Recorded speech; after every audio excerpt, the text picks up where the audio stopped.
و جهان در برنامه اطلاعاتی خبر همروزه با پخش مستقیم از استودیوی مرکزی رادیوی مهاجر. درخواست، پیشنهاد و یا اطلاعی دارید پس می توانید با ما دوام 24 ساعت با شماره 8967 111 56 46 در تماس باشید. رادیوی مهاجر، بگذار تا بگویم.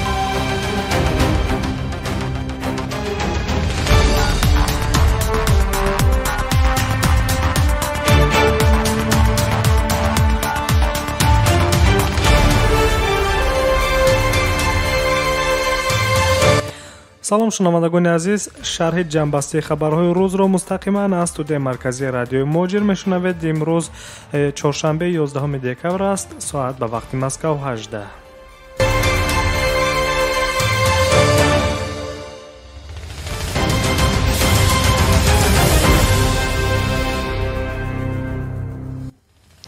додгоҳи байналмилалии гаага аз 10 декабр баррасии қазияи мусалмонони роҳинҷаро оғоз кардааст. дар мурофиаҳои додгоҳӣ роҳбари ҷумҳурии Мянмар Аунг Сан Сучи ширкат дорад ва ба солҳои додрасои додгоҳи байналмилалӣ посух медиҳад.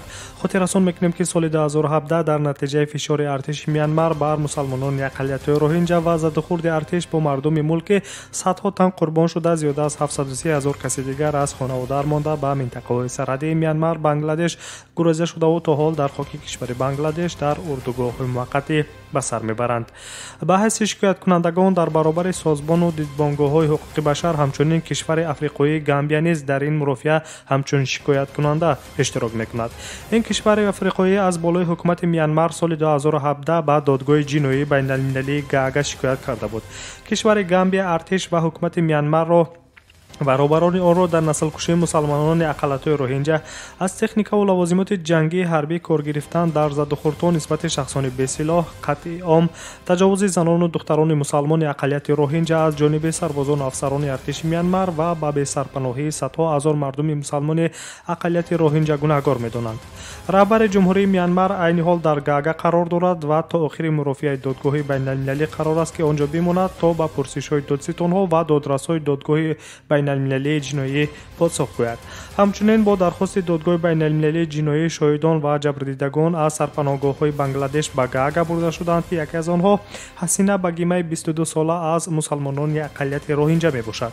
ин ҷавондухтар ба шабакаи хабарии Reuters гуфтааст ки хушунат ва таҷовузи дастаҷамии артиши Мянмарро, сарбозони артиши Мянмарро аз пеши чашмаш дур карда наметавонад, чунки ин бадтарин рӯз дар зиндагиаш буд ва доғи сиёҳи он рӯзҳо то абад боқӣ мемонад. ӯ ҳамчунин гуфтааст ки мехоҳад дар додгоҳи байналмилалии ҷиноӣ ба чашми раҳбари ҷумҳурии Мянмар, ки он ҳам зан мебошад, нигоҳ карда ин воқеаҳои талхро ба забон биоварад, то роҳбари Мянмар ҳамчун зан чӣ гуна ин хушунатҳоро маънидод карда метавонад. ёдовар мешавем ки Созмони Милали Муттаҳид воқеаҳои ба амаломада ба сари мардуми мусалмони ақалиятҳои роҳинҷа дар Мянмар ҳамчун ҳадафи наслкушӣ аз ҷониби артиш ва роҳбарони ҷумҳурии Мянмар маънидод кардааст. ҳамчунин дар ин зимн Амрико ва чанде аз кишварҳои аврупоӣ ва кишварҳои мусалмонишин низ ба роҳбарони кишвари Мянмар аз соли 2017 инҷониб таҳримот ҷорӣ кардаанд.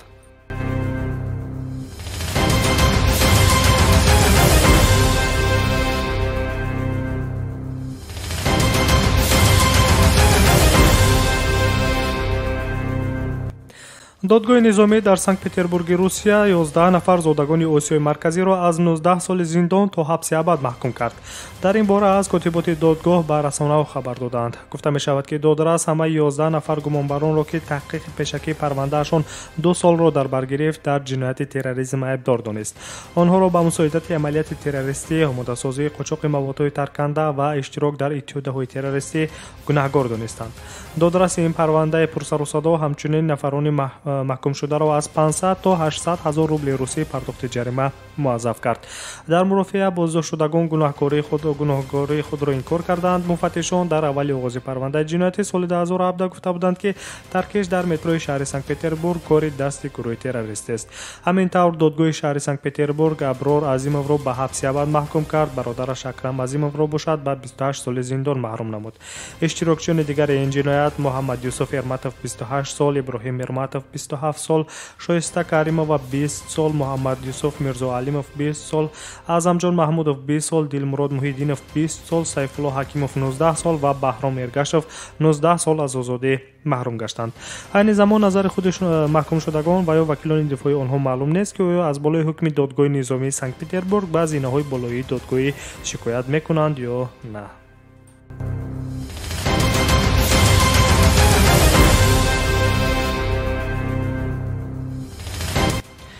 аз 1 январи соли 2020 дар вилояти Челябински, Русия, муҳоҷирони меҳнатиро аз ҳаққи рондани нақлиёти мусофирбари шаҳрӣ маҳрум намуданд. Дар ин бора губернатори ин вилоят Виктор Мамин қарор ба тасвиб расонидааст. хадамоти матбуотии ҳукумати вилояти Челябинск қарори губернаторро ҷиҳати бехатарии тарифҳои ҳамлу нақли воситаҳои нақлиёти мусофиркаши шаҳрӣ ва берун аз шаҳрӣ маънидод кард. сар аз 1 январи соли 2020 дигар муҳоҷирони меҳнатӣ бахусус шаҳрвандони Тоҷикистон ки дар вилояти Челябинск ҳамчун ронандаи автобусҳои мусофирбарӣ, микроавтобусҳо ва ронандаи таксӣ шуда кор мекунанд, аз шуғли худ маҳрум мегарданд. сабаби қабули ин қарорро масъулон дар андешидани чораҳои пешгирикунанда оиди бехатарии ҳаракат дар роҳҳо маънидод карданд.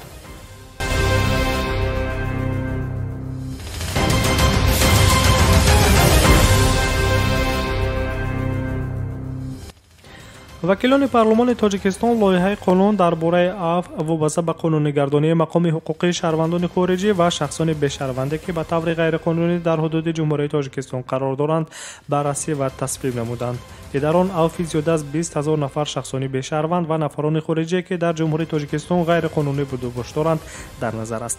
дар қонун аз ҷавобгарӣ озод кардани ҳамаи шаҳрвандони хориҷӣ ва шахсони бешаҳрванде ки ғайриқонунӣ дар қаламрави Тоҷикистон ҳузур доранд пешбинӣ гардида буд. қабули лоиҳаи қонуни мазкур ба таъмини риояи ҳуқуқ ва озодиҳои шаҳрвандони хориҷӣ ва шахсони бешаҳрванд аъзои оилаи онҳо дар ҷараёни ҳузури қонунияшон дар қаламрави Тоҷикистон мусоидат мекунад, гуфтааст раиси кумитаи қонунгузорӣ ва ҳуқуқи инсони маҷлиси намояндагони маҷлиси олии ҷумҳурияи Тоҷикистон Эмомалӣ Насриддинзода. дар ҷумҳурияи Тоҷикистон барои ҳузури ғайриқонунӣ барои шаҳрвандони хориҷӣ аз 4 то 5 000 сомонӣ ҷарима ва ихроҷ аз қаламрави Тоҷикистон пешбинӣ гардидааст. дар сурати такрор ёфтани ин амал аз ҷониби шахсони хориҷӣ ӯ ба ҷавобгарии ҷиноятӣ кашида мешавад.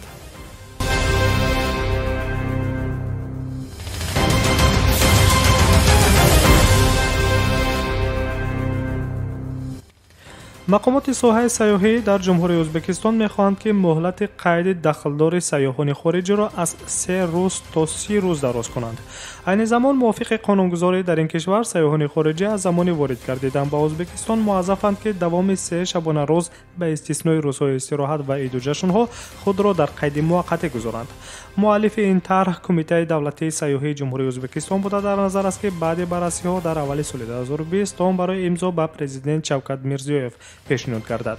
аз 1 июли соли 2020 тартиби ба қайдгирии шаҳрвандони хориҷӣ ва шахсони бешаҳрванди дар қаламрави Ӯзбекистон ба муҳлати реҷаи раводидӣ ва ё бераводидӣ бекор карда шавад, вале на зиёда аз 30 рӯзи тақвимӣ омадааст дар матни лоиҳаи қарор. ҳукумати Ӯзбекистон дар пайи ислоҳот ҳамчунин 1 июли соли 2018 ҷаримаҳои пешбинишударо барои шаҳрвандони хориҷӣ барои мавҷуд намудани қайд бекор кард. дар ин масъала акнун ширкатҳои сайёҳии қабулкунанда, маъмурияти меҳмонхонаҳо ва муассисаҳои молиҷавӣ ҳамчунин соҳибони манзилҳо масъул мебошанд.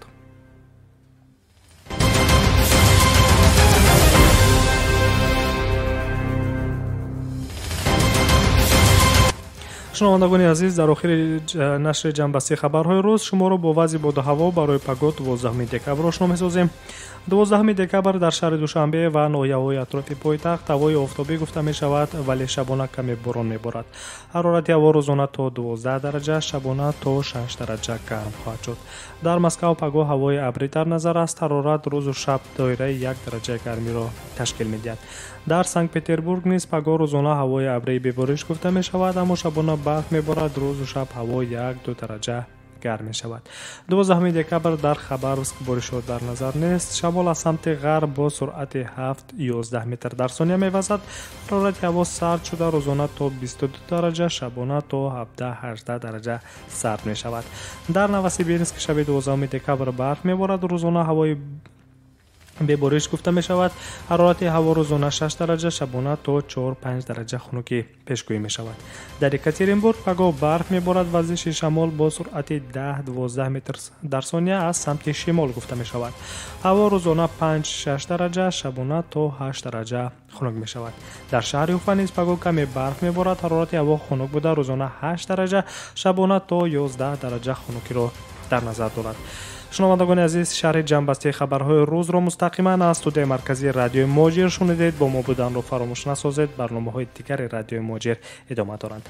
رادیو ماجر صدای قلب شما است.